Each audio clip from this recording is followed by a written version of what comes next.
Hello, good morning बेटा। अभी हम लोग 11th क्लास केमिस्ट्री कंटिन्यू कर रहे हैं। आपका चैप्टर चल रहा है second, that is structure of atom. और आज का टॉपिक आपका रहेगा क्वांटम और wave mechanical model of atom. Last video में हमने न्यूमेरिकल्स डिस्कस किए थे on the transitions from one orbit to another, energies पता करना, कितनी इमिट होती है, कितनी एब्जॉर्ब होती है। आई होप आपने कर लिए होंगे, बिकॉज मैंने कल 2 ही छोड़े थे आपके लिए, बाकी सारे हो चुके थे। तो चलिए स्टार्ट करते हैं विद और न्यू टॉपिक, क्वांटम और wave mechanical model. Last model जो हमने डिस्कस किया था दैट वाज बोहर मॉडल। और बोहर मॉडल ने रदरफोर्ड मॉडल की तो सारी लिमिटेशंस को दूर कर दिया था, स्पेक्ट्रल लाइन को समझा दिया था, स्टेबिलिटी ऑफ एटम को एक्सप्लेन कर दिया था, एनर्जीज पता कर ली थी कि हर ऑर्बिट की कितनी होती है। पर कुछ चीजें थी जो बोहर भी एक्सप्लेन नहीं कर पाया। जैसे क्या नहीं बता पाया, मल्टी इलेक्ट्रॉन एटम के जो स्पेक्ट्रम है वो नहीं समझा पाया, जीमैन्स और स्टार इफेक्ट जो है वो समझा नहीं पाया। उसने 2 डायमेंशन में माना एटम के स्ट्रक्चर को, जबकि वो 3 डायमेंशन में था। तो Bohr model still have limitations. Okay, so अब काम किया गया उस फील्ड के अंदर कि जो बोहर मॉडल ऑफ एटम की लिमिटेशंस को दूर कर सके। अब मतलब जो भी रिसर्च थी वो इस डायरेक्शन में चलती गई कि जो कमियां है बोहर मॉडल में उनको कैसे दूर किया जा सकता है। और इन सब बातों को ध्यान में रखते हुए एक नया मॉडल प्रपोज किया गया जिसको हम क्वांटम या फिर wave mechanical model of atom बोलते हैं। हम वेव मैकेनिकल या फिर क्वांटम, क्योंकि क्वांटम और मैकेनिकल इसका मतलब क्या है दैट, ठीक है, कि यहाँ पे हमने देखा था कि जो बोहर मॉडल ऑफ एटम है that is based upon Planck's quantum theory. Planck's quantum theory पे बेस्ड है ना, ठीक है।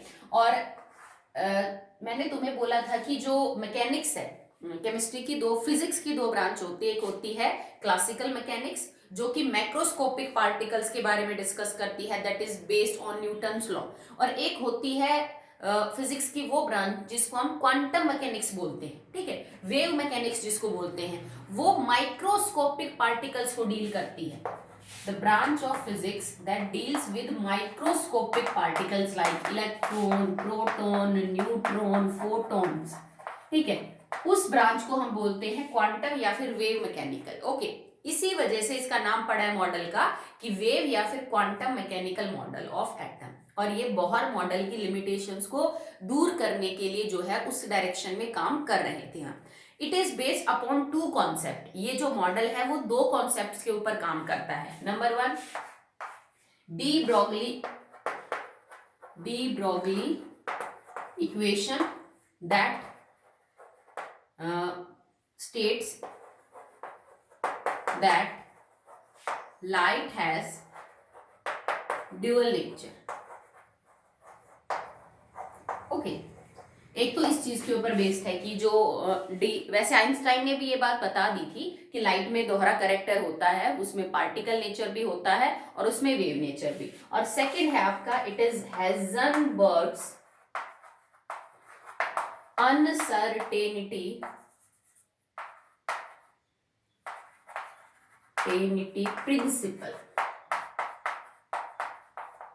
ठीक है। ये 2 कॉन्सेप्ट्स के ऊपर बेस्ड है आपका जो नया मॉडल है एटम का। सबसे एडवांस यही है। सबसे पहले स्टार्ट किया हमने थॉमसन से, then it is Rutherford, then it is Bohr and now it is this. Okay, so in 2 concepts के ऊपर लागू होता है आपका जो ये पूरा मॉडल ऑफ एटम है ये। तो उनसे पहले मॉडल ऑफ एटम को पढ़े उससे पहले तो आपको ये 2 चीजें पता होनी चाहिए कि ये है क्या, ठीक है। तो चलिए पहले उसी से स्टार्ट करते हैं। तो number 1 is this, D Broglie equation. De Broglie बेटा एक साइंटिस्ट का नाम है। ये आइंस्टाइन ने वैसे पहले बता दिया था और मैंने आपको थोड़ा क्लोज भी किया था इससे पहले कि कुछ प्रॉपर्टीज लाइट की एक्सप्लेन होती है बाय पार्टिकल नेचर, कुछ एक्सप्लेन होती है बाय वेव नेचर, ठीक है। जैसे आपने देखा था वेव नेचर मान के हम इंटरफेरेंस और डिफ्रेक्शन समझा सकते हैं, तो पार्टिकल नेचर मान के हम black body radiation, photo electric effect ये समझा सकते हैं। Then Einstein concluded that because कोई भी एक बिहेवियर आप समझा नहीं सकते हैं, सारी प्रॉपर्टीज से एक्सप्लेन नहीं हो रही, तो लाइट में दोहरा कैरेक्टर है, वो पार्टिकल भी है वो वेव भी है। डी ब्रोगली ने भी यही बोला, उसने बोला light has dual character, dual nature. इसका मतलब उसके अंदर पार्टिकल की तरह बिहेव करने का भी नेचर है,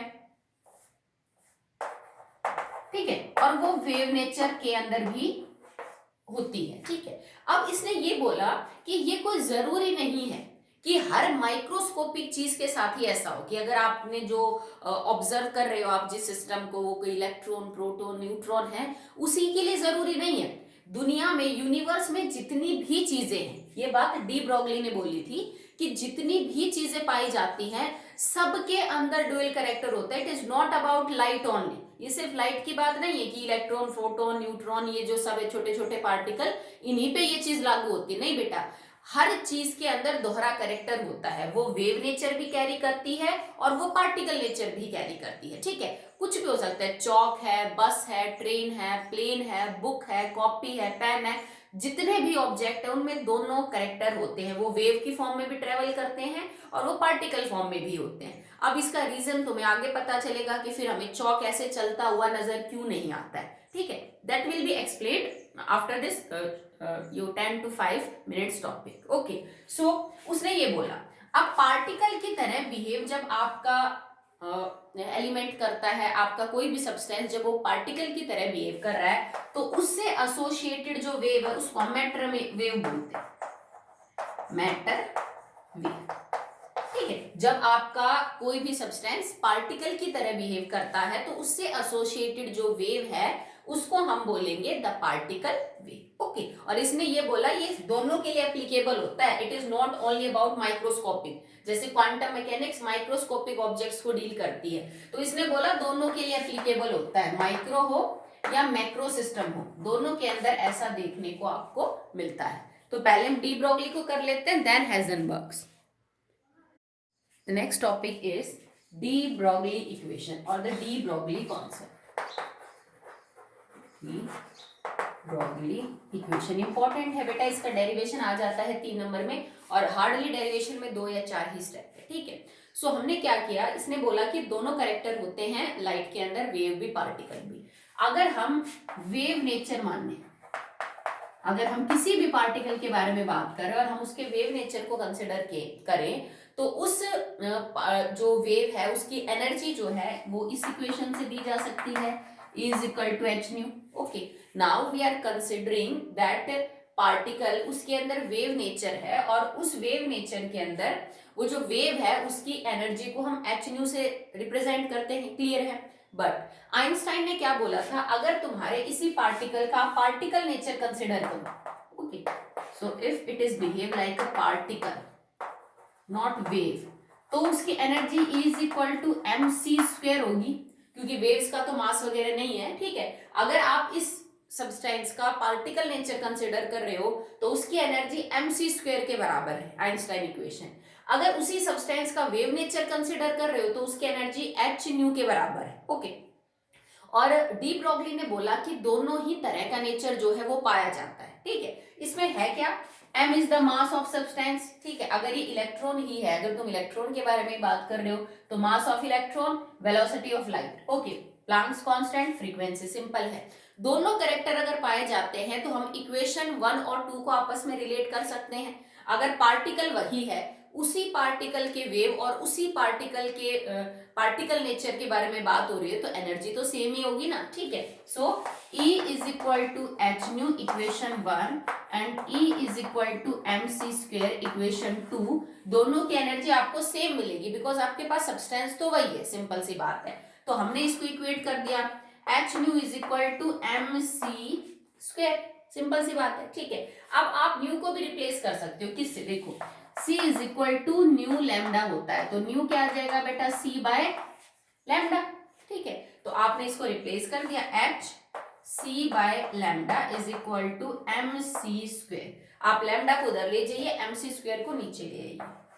H c is equal to lambda m C square, c square को आप यूं लिख सकते हो, तो एक सी से एक सी कट जाएगा, now it becomes lambda is equal to h upon M C.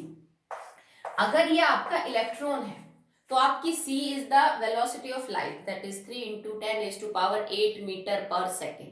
But de Broglie ने ये बोला था कि ये तो कोई भी पार्टिकल हो सकता है, तो अगर आप किसी क्रिकेट बॉल के लिए एनर्जी पता करना चाहते हो तो वो तो स्पीड ऑफ लाइट के साथ मूव नहीं कर रहा, कोई साइकिल है, कोई बस है, वो तो स्पीड ऑफ लाइट के साथ मूव नहीं कर रही, ठीक है। तो आप c को v से रिप्लेस कर दीजिए, क्योंकि जरूरी नहीं कि हर पार्टिकल वेलोसिटी ऑफ लाइट से मूव करेगा।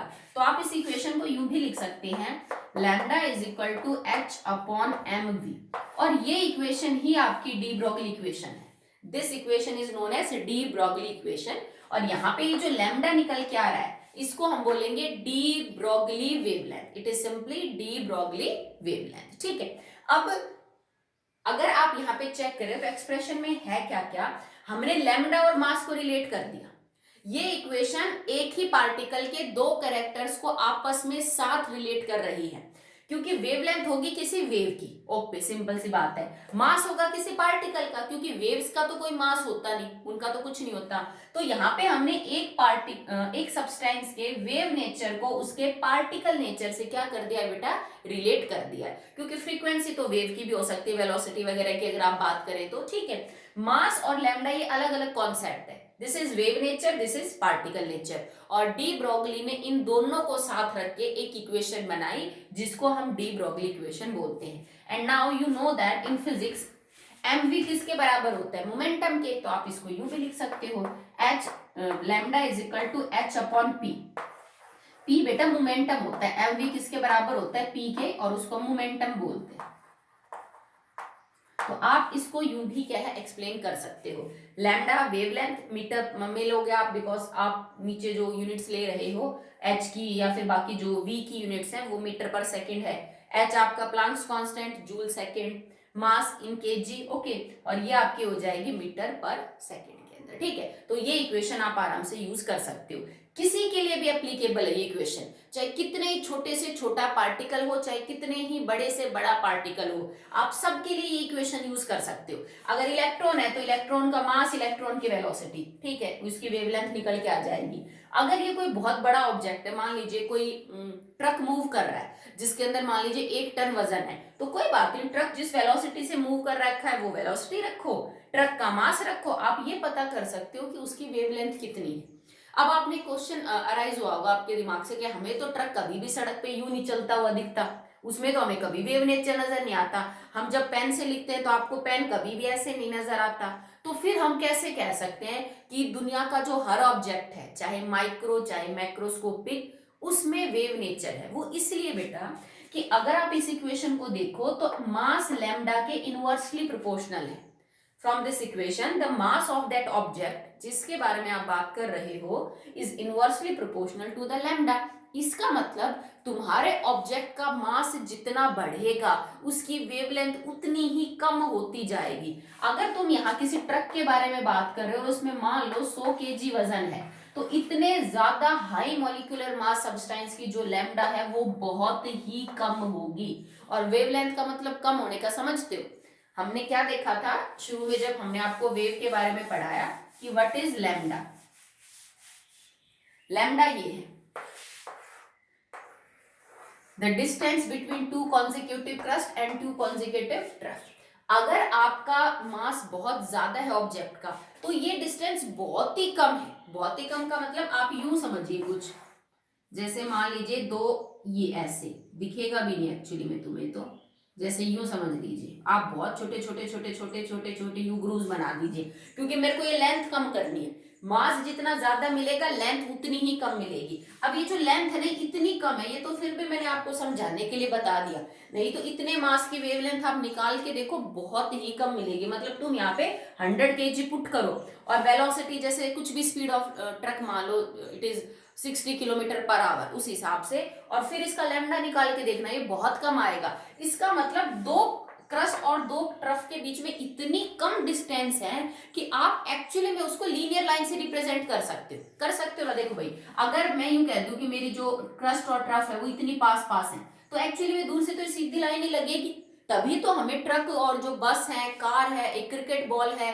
वो हमेशा सीधी मूव करती हुई दिखाई देती है, कभी यूं करते हुए दिखाई नहीं देती। रीजन इज सिंपल कि जितना मास बढ़ेगा ऑब्जेक्ट का उतनी वेवलेंथ कम होती जाएगी, और वेवलेंथ कम होने का मतलब है कि क्रस्ट और ट्रफ के बीच की डिस्टेंस कम कम कम कम और कम होती जाएगी, और इतनी कम हो जाती है कि बिल्कुल पास पास आ जाते हैं। अगर ये इतने पास पास आ जाएंगे तो आपको एक लीनियर सी लाइन नजर आएगी। दैट्स वाई आपको चीजें हमेशा सीधी लाइन में चलती हुई दिखाई देती हैं, ठीक है। बट हाँ, इनका जो मेन पर्पस है, जैसे लैम्डा अगर तुम निकालोगे तो सिग्निफिकेंट लैम्डा मतलब ठीक ठाक वैल्यू लैम्डा तभी आती है जब मास कम हो। तो अच्छी खासी वैल्यू तुम्हें लैम्डा की तब मिलेगी जब तुम्हारा ऑब्जेक्ट कोई माइक्रोस्कोपिक हो। मैक्रोस्कोपिक के लिए लैम्डा इतनी कम होगी कि उसकी कोई इंपॉर्टेंस ही नहीं होगी। ठीक है, so this is D Broglie equation, important one. Numericals भी मिलेंगे, डेरिवेशन भी आ जाता है, और हार्डली 2 या 4 लाइन का ये क्या है, डेरिवेशन। ओके, अब एक वेव होती है और एक आपके पास पार्टिकल नेचर है, दो है। किसी भी सब्सटेंस का वेव नेचर और उसका पार्टिकल नेचर, इन दोनों में क्या डिफरेंस होता है? ठीक है, कोएग्जिस्ट तो दोनों ही करते हैं, ठीक है, पर दोनों में फर्क क्या है उसको देख लेते हैं। The difference between particle and a wave, जो बार बार कह रहे हैं कि ड्यूअल नेचर होता है, पार्टिकल नेचर, वेव नेचर, तो दोनों में फर्क क्या होता है? ओके, जो पार्टिकल है ना बेटा, it is localised in the space, it is localised in the space and it is delocalized। क्या मतलब है इस चीज का कि पार्टिकल की अपनी एक पोजीशन होती है, अपनी एक जगह होती है स्पेस के अंदर, जबकि वेव की कोई फिक्स जगह नहीं होती। जैसे मान लो ये बोर्ड है, इसकी अपनी एक पोजीशन है, इसने एक स्पेस ऑक्यूपाई कर रखा है, ठीक है। ये चौक है, इसने कोई जगह घेर रखी है, इसकी पोजीशन लोकलाइज है, फिक्स है। यूं तो नहीं है ना कि अभी इधर था तो अपने आप उधर चला जाएगा अपने आप, ऐसा तो कुछ भी नहीं होता, ठीक है। मतलब जितनी भी आसपास आप चीजें देख रहे हो बेटर, उनकी जगह लोकलाइज्ड है, फिक्स है स्पेस के अंदर। वेव के साथ ऐसे नहीं होता है, ठीक है। वेव जो है वो कहीं भी किधर भी जा सकती है। जैसे मान लीजिए हम ठहरे हुए पानी में कई बार पत्थर फेंकते हैं तो वो गोल गोल सर्कल नहीं बनते, वो वेव्स की वजह से ही बनते हैं। तो आपने एक जगह पत्थर मारा और वेव्स दूर तक फैल जाती है, ठीक है। दूसरा, जैसे साउंड वेव्स है, आपने डीजे बजाया, स्पीकर फोन पे सुन रहे हैं आप गाने, या कहीं भी आवाज हो रही है, तो जो साउंड वेव्स है वो तो किधर भी ट्रेवल कर सकती है। अगर कहीं आसपास शोर हो रहा है, कोई मशीन ड्रिल कर रही है कुछ और, तो आपको चारों तरफ उसकी आवाज सुनाई देती है। ऐसा नहीं होता ना कि जहां पे काम हो रहा है साउंड वेव खाली वहीं तक है और बाकी डायरेक्शन में फैल नहीं रही, नहीं होता ना ऐसा, ठीक है। सब जगह आपको सुनाई देती है।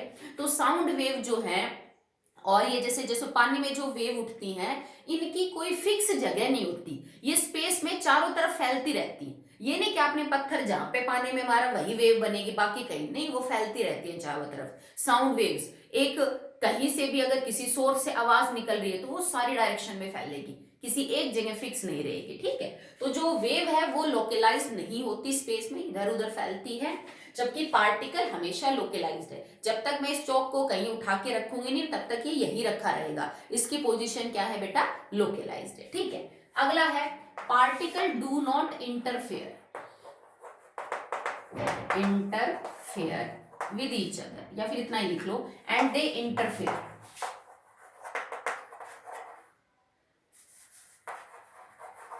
इसका मतलब क्या है, एक कॉन्सेप्ट आया था दैट इज आई थिंक था डिफ्रैक्शन एंड इंटरफियरेंस। ओके, तो उसमें क्या था, हमने वेव के बारे में पढ़ा था कि एक ही जगह पे एक से ज्यादा वेव्स ऑक्यूपाइज कर सकती हूँ स्पेस को। मतलब इस जगह पे अगर एक वेव है तो इसी जगह पे दूसरी तीसरी चौथी वेव भी हो सकती है, ठीक है। जबकि पार्टिकल के साथ ऐसा नहीं होता। इंटरफियरेंस बेटा एक फिनोमिना होता है, मिक्सिंग ऑफ वेव्स, जिसमें एक ही जगह में कई सारे वेव जो है वो मिक्स हो रही हो। पार्टिकल के साथ ऐसा कभी नहीं होता। अगर मैंने इस जगह में चौक रखा है तो इस जगह में चौक ही रखा है, मैं कोई दूसरा चौक सेम इसी जगह पे नहीं रख सकती। सिंपल सी बात है ना। अगर मैंने ब्लैकबोर्ड को इस जगह पे रखा है तो मैं दूसरा कोई ऑब्जेक्ट इस स्पेस में नहीं रख सकती, क्योंकि ये जगह ब्लैक बोर्ड ने ऑक्यूपाई कर रखी है। तो दूसरा कोई ऑब्जेक्ट और कोई जगह ऑक्यूपाई कर सकता है, सेम वही जगह ऑक्यूपाई नहीं कर सकता जो ब्लैक बोर्ड ने ऑक्यूपाई कर रखी है। समझ रहे हो आप बात, कि एक जगह पे एक ही पार्टिकल पाया जा सकता है, उसी जगह पे दूसरा पार्टिकल नहीं पाया जा सकता, ठीक है, क्योंकि उनकी पोजिशन फिक्स है। जबकि वेव के अंदर इंटरफेरेंस की प्रॉपर्टी है, एक ही जगह पे एक से ज्यादा वेव्स को एग्जिस्ट कर सकती है, ठीक है। चलिए नेक्स्ट है आपके पास, अगर आपके पास पार्टिकल है, मान लीजिए 4 पार्टिकल है, मेरे पास 4 टुकड़े हैं, मैंने चौक के 4 टुकड़े किए और रख दिए। अब मैं तुमसे ये पूछूं, बताओ बेटा इस चौक ने टोटल वॉल्यूम कितनी ऑक्यूपाई करी? तो आप क्या कहोगे मैडम, जो चौक के हमने 4 पार्ट्स किए ना उनकी टोटल वॉल्यूम जोड़ लो, तो आपको पता चल जाएगा कि एक्चुअली में कितनी टोटल वॉल्यूम। जैसे मैं पहले इस चौक के 4 टुकड़े करूं और ये कुछ बेटा ये 4 टुकड़ों ने कितनी वॉल्यूम ऑक्यूपाई कर रखे, तो आप कहोगे मैडम हर टुकड़े की वॉल्यूम को निकाल लो और फिर इनको ऐड कर दो, आपको टोटल वॉल्यूम पता चल जाएगी। जबकि हम वेव के साथ ऐसा नहीं करते। क्यों नहीं करते? जब वेव आपस में मिक्स होती है, जैसे मान लो एक वेव मेरे पास ये है, ओके, और एक वेव मेरे पास ये है, अलग अलग टाइप की हैं, तो आप इसको आगे पढ़ोगे कि जब दो डिफरेंट वेव आपस में मिलती हैं तो उनका जो रिजल्टेंट वेव बनेगी, मतलब इन दोनों के मिक्स होने के बाद जो नई वेव निकल के आएगी, उस वेव की वेवलेंथ इनसे कई बार छोटी और कई बार बड़ी दोनों ही हो सकती है। मतलब ये नहीं करोगे तुम कि मैडम इसकी वेवलेंथ और इसकी वेवलेंथ दोनों को जोड़ देते हैं तो जो तीसरी वेव निकल के आएगी ना उसकी वेवलेंथ उतनी होगी। जैसे मान लो इसकी तो हो जाए 250 पिकोमीटर वेवलेंथ यहाँ से यहाँ तक, और इसकी मान लीजिए 300 पिकोमीटर है वेवलेंथ, और आप कहोगे मैडम दोनों को अगर साथ में रख रहे हैं ना तो जो नई वेव निकल के आएगी उसकी 300 प्लस में 250 दैट इज 550 पिकोमीटर उसकी वेवलेंथ होगी। It is not correct. 550 से ज्यादा भी हो सकती है और 550 से बहुत कम भी हो सकती है। तो वेव्स के अंदर ये कॉन्सेप्ट काम नहीं करता। कई बार वेव्स की जो मतलब ये जो आप टोटल वाला इफेक्ट कर रहे हैं कि दोनों को जोड़ दो आपको स्पेस का पता चल जाएगा कितना ऑक्यूपाई किया, कई बार ये दोनों के सम से ज्यादा भी स्पेस ऑक्यूपाई कर लेते हैं और कई बार क्या कर लेते हैं, कम भी ऑक्यूपाई कर लेते हैं। So these are the basic 3 difference between particle and wave. Okay, चलिए नेक्स्ट देखिए बेटा। अब हमने जो लास्ट इक्वेशन यूज की थी ना that is wave de Broglie equation, उसमें कई बार उस फॉर्मूले को थोड़ा सा घुमा के भी एक न्यूमेरिकल आ जाता है, तो आप उस फॉर्मूले को और देख लीजिए। है वैसा सिंपल ही वो कि एक दो फॉर्मूलों को यूज करके थोड़ा बना रखा है, बट डायरेक्ट यूज कर सकते हो आप न्यूमेरिकल्स में। ठीक है, it is c is equal to nu lambda. Nu क्या हो जाएगा, c बाय लैम्डा। ठीक है, तो लैम्डा हमारे पास क्या है, हमने इक्वेशन देखी अभी, lambda is equal to h upon mv। तो ये लैम्डा मैं यहाँ पुट कर सकती हूँ। ठीक है, so nu is equal to c, lambda है it is h multiply by mv। समझ गए? ठीक है, तो हमने क्या कर दिया, h अपॉन में mv ऊपर चला गया, और देखो ये आपने c लिखा है पर जरूरी तो नहीं, क्योंकि जो डी ब्रॉगली इक्वेशन है वो तो किसी के लिए भी एप्लीकेबल है, माइक्रो और मैक्रो, तो मैं इस c को भी v से रिप्लेस कर सकती हूँ। जरूरी थोड़ी ना कि हर ऑब्जेक्ट वेलोसिटी ऑफ लाइट के साथ मूव करेगा। तो देखो अभी क्या हो गया, nu is equal to m v square बटे में h। ठीक है, हमने कुछ नहीं किया बेटा कि ये जो इक्वेशन है ये दोनों कॉन्सेप्ट्स को डील कर रही है, ये वेव को भी डील कर रही है, पार्टिकल को भी डील कर रही है। अगर वेव है तो उसकी वेवलेंथ है, उसकी फ्रीक्वेंसी है। हमने पता किया कि c is equal to nu lambda है, यहां से न्यू c बाय लैम्डा है, हम वेव नेचर की बात कर रहे हैं। ठीक है, लैम्डा क्योंकि ये तो दोनों का ही है, वेव का भी पार्टिकल का भी, तो मैंने लैम्डा की वैल्यू यहां से उठा के रख दी और आपकी इक्वेशन बन गई m v square and divided by h. अब एम वी स्क्वायर को हम क्या लिख सकते हैं, देखो half m v square is equal to kinetic energy होता है भाई, जिस भी पार्टिकल के बारे में आप बात कर रहे हो, वो एक क्रिकेट बॉल है तो ट्रक है तो कार है तो इलेक्ट्रॉन है तो फोटोन है, तो वो किसी वेलोसिटी के साथ मूव कर रहे होंगे, मूव कर रहे हैं तो उसकी काइनेटिक एनर्जी भी होगी। तो काइनेटिक एनर्जी किसके बराबर होती है, half m v square, but हमारे पास एक्सप्रेशन में क्या है, एम वी स्क्वायर। तो from this equation m v square किसके बराबर हो जाएगा, 2 काइनेटिक एनर्जी। समझ गए? तो मैं ये एम वी स्क्वायर जो यहाँ है ना, इसको इससे रिप्लेस कर रही हूँ। ठीक है, so now it becomes frequency is equal to 2 kinetic energy and divided by Planck's constant. तो ये आप कब यूज करोगे, देखो नहीं तो आपको पहले कई चीजें सॉल्व करनी पड़ती, फिर जाके आप काइनेटिक एनर्जी निकालते, तुम्हें मास पता करना पड़ता, वेलोसिटी पता करनी पड़ती, फिर तुम काइनेटिक एनर्जी के फॉर्मूले में पुट करते, फिर तुम्हारा आंसर आता।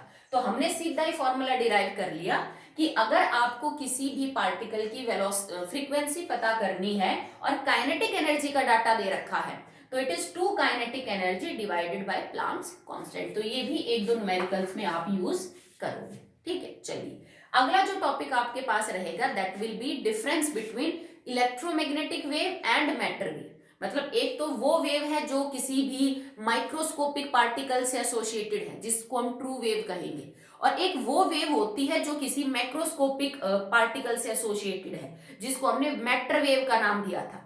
जब किसी पार्टिकल से कोई वेव जुड़ी है तो उसको हम मैटर वेव बोलते हैं। ठीक है, और जो माइक्रोस्कोपिक पार्टिकल्स हैं उनके लिए जो वेव होती हैं उनको हम इलेक्ट्रोमैग्नेटिक वेव्स बोलते हैं। जो एक्चुअली में इलेक्ट्रोमैग्नेटिक स्पेक्ट्रम बनाते हैं, कॉस्मिक रेज से लेके किसमें, रेडियो वेव्स तक। तो उसको आगे देखते हैं हम।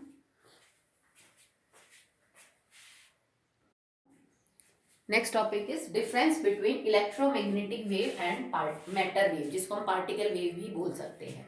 तो सबसे पहले इलेक्ट्रोमैग्नेटिक, जैसा कि नाम से सजेस्ट है, इलेक्ट्रोमैग्नेटिक वेव्स में दो कंपोनेंट होते हैं, one is electric and one is magnetic, पहले भी बताया था। और ये दोनों एक दूसरे के परपेंडिकुलर होते हैं and they are also perpendicular to the direction of propagation. ठीक है, इलेक्ट्रोमैग्नेटिक वेव वो है जिसमें इलेक्ट्रिक और मैग्नेटिक कंपोनेंट एक दूसरे के परपेंडिकुलर हैं और ये दोनों परपेंडिकुलर है उस डायरेक्शन के जिधर वेव जा रही है। ठीक है, जबकि ऐसा कुछ नहीं होता मैटर वेव में। मैटर वेव के अंदर no electric and magnetic component, ठीक है, कोई मैग्नेटिक और इलेक्ट्रिक कंपोनेंट नहीं होता है। ठीक है, second, electromagnetic wave do not require, they do not require any medium for propagation, मतलब मैंने तब भी समझाया था आपको, जैसे सन से जो रेज आती हैं इलेक्ट्रोमैग्नेटिक रेज, वो अर्थ तक पहुंचती हैं थ्रू वैक्यूम, वो वैक्यूम से ट्रेवल करती हुई आती है यूनिवर्स में से। ठीक है, सो इनको कोई मीडियम नहीं चाहिए ट्रेवल करने के लिए कि हाँ भाई नहीं तो हवा पानी कुछ ना कुछ चाहिए तब ये ट्रेवल करेंगे, ये वैक्यूम में से भी ट्रेवल कर लेते हैं, नो मीडियम इज रिक्वायर्ड। ठीक है, जबकि यहाँ पे मीडियम की जरूरत पड़ेगी, ये हमेशा मीडियम में से ट्रेवल करेंगे, so they require medium, they require medium. Okay, ठीक है, नेक्स्ट है आपके पास third, they travel with the speed of light that is 3 × 10⁸ metre per second. ये जो वेव्स हैं इनकी स्पीड हमेशा लाइट की स्पीड के बराबर होगी, 3 × 10⁸ मीटर पर सेकेंड। ये लेस होती हैं, less than speed of light. इनकी स्पीड कभी भी आपको लाइट की स्पीड जितनी नहीं मिलेगी उससे हमेशा कम ही मिलेगी। कोई ट्रक कभी भी, कोई बॉल, कोई चौक, कोई इंसान, ठीक है, वो कभी भी स्पीड ऑफ लाइट से ट्रेवल नहीं कर सकता, तो उससे हमेशा क्या मिलेगी, कम ही मिलेगी। ठीक है, नेक्स्ट है electromagnetic waves leave the source, they leave the source, they do not,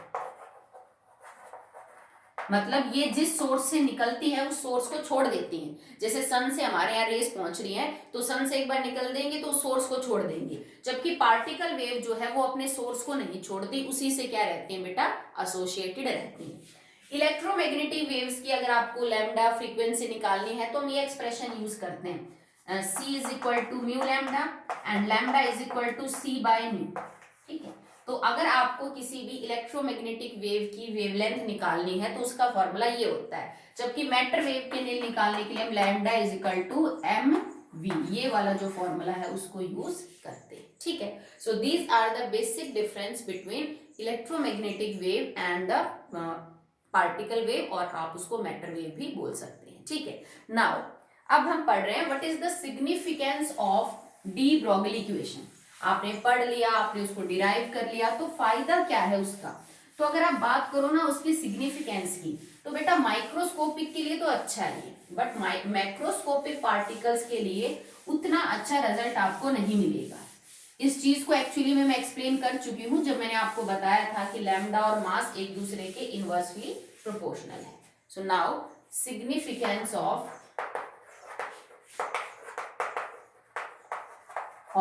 de Broglie equation.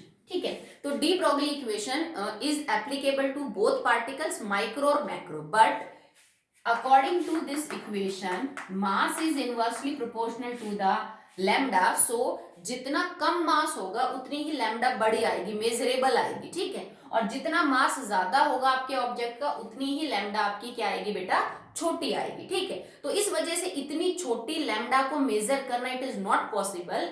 तो इस इक्वेशन का फायदा हम माइक्रोस्कोपिक ऑब्जेक्ट्स के लिए अच्छा उठा सकते हैं बजाय के मैक्रोस्कोपिक ऑब्जेक्ट्स के। ठीक है, जैसे एक चीज मैं आपको एक्सप्लेन करके समझा देती हूँ, वैसे आप बहुत सारे, मैंने जो ट्रक का एग्जांपल दिया था 100 kg वेट, उससे भी आप निकाल के देख सकते हो। ठीक है, जैसे मान लो आपको लैम्डा निकालनी है एक क्रिकेट बॉल की जिसका मास मान लीजिए 0.1 kg है, तो मैंने लिखा 6.6 इंटू 10⁻⁻34 एंड 0.1 kg।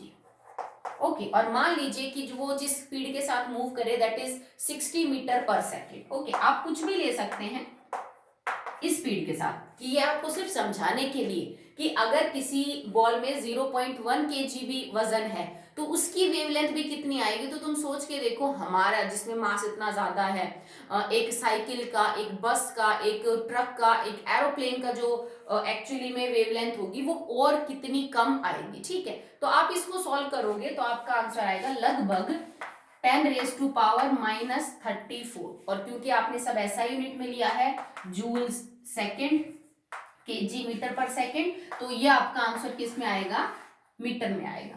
मतलब एक 0.1 केजी मास की क्रिकेट बॉल जो कि इस स्पीड के साथ जा रही है, उसकी जो वेवलेंथ आएगी वो 10⁻⁻34 मीटर होगी।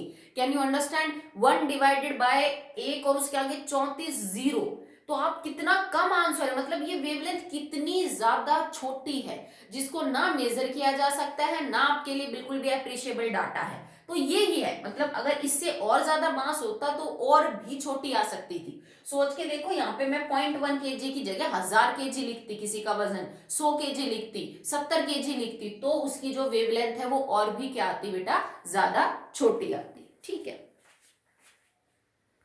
को एक माइक्रोस्कोपिक पार्टिकल के साथ रिलेट करके और चेक करते हैं। जैसे मान लो सेम कोई इलेक्ट्रॉन है जो मूव कर रहा है विद द सेम स्पीड। ठीक है, तो अगर आप उसकी लैम्डा निकालो, ये हमने निकाली एक बॉल की जिसका मास ये था, अब हम इलेक्ट्रॉन की वेवलेंथ निकाल रहे हैं।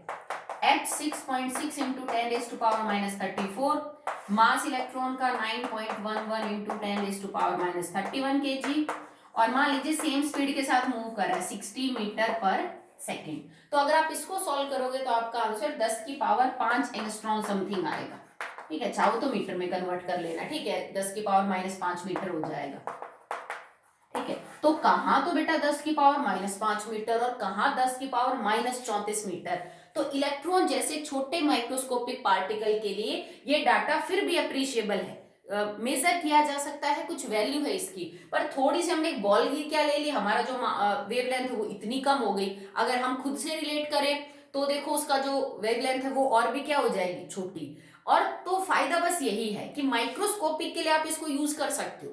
हालांकि इक्वेशन दोनों के लिए है, मैक्रो और माइक्रो, बट मैक्रो के तो रिजल्ट ही इतने कम आ रहे हैं कि उनकी कोई वैल्यू ही ना के बराबर उनकी। तो ये माइक्रोस्कोपिक पार्टिकल्स के लिए अच्छी इक्वेशन है। बट क्योंकि डे टू डे लाइफ में तो हम मैक्रो पार्टिकल्स को डील करते हैं, हम इलेक्ट्रॉन प्रोटॉन न्यूट्रॉन से तो नहीं खेलते ना। हम जिन चीजों को यूज कर रहे हैं डे टू डे लाइफ में वो सब मैक्रोस्कोपिक है, उन सब का मास एप्रिशिएबल है, ठीक ठाक है। कुछ का तो बहुत ज्यादा है, कुछ का कम है, तो कुछ का बहुत कम है, पर कम से कम इलेक्ट्रॉन प्रोटॉन और न्यूट्रॉन जितना तो कम नहीं है ना। तो अगर आप उनकी वेवलेंथ निकालने बैठोगे तो वही बहुत कम आएगी। तो डेली लाइफ के अंदर तो इस इक्वेशन की कोई इंपॉर्टेंस नहीं है, तो आप कोई वेवलेंथ वगैरह नहीं निकाल सकते उन पार्टिकल्स की जिनको हम घर में यूज कर रहे हैं। जैसे मान लीजिए आप तो फ्रिज के बारे में बात करो, एक पानी की बॉटल है, आपके शूज हैं, ठीक है, कोई अलमीरा है, एक बाल्टी है, कोई बर्तन है, उनका मास ठीक ठाक है तो उनकी लैम्डा आपको बहुत कम मिलेगी। डे टू डे लाइफ में कोई इसकी इंपॉर्टेंस नहीं है। बट हाँ, आप माइक्रोस्कोपिक पार्टिकल्स के लिए इस इक्वेशन को अच्छे से यूज कर सकते हो। ओके, बिकॉज कल आपका यूटी है, सो मैं आगे का टॉपिक अभी नहीं करवा रही हूँ क्योंकि वो थोड़ा लेंथी भी होगा।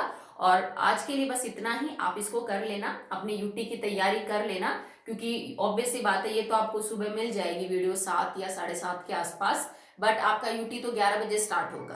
तो अगर आप प्रिपेयर करना चाहते हैं तो यूटी के लिए प्रिपेयर करके देन इसको बाद में शाम को कर लेना, नहीं तो पहले कर लेना। तो आज मैंने ज्यादा काम नहीं करवाया, हार्डली आपका 1-2 पेज ही हुए होंगे, बुक में ज्यादा नहीं हुआ है, पर समझाने की बात थी तो मैंने आपको समझाया। इक्वेशन को ध्यान रखिएगा, lambda is equal to h upon mv, because कल के बाद इसके हम न्यूमेरिकल्स करेंगे। कल एक टॉपिक है बीच में, एक्सपेरिमेंटल वेरिफिकेशन, कि कैसे प्रूव करोगे आपकी जो आप कर रहे हो सब कुछ ठीक है, जो बात आप बोल रहे हो वो सच में होती है। उसके बाद हम इसी इक्वेशन के ऊपर न्यूमेरिकल्स करेंगे। Okay, all the best for your unit test.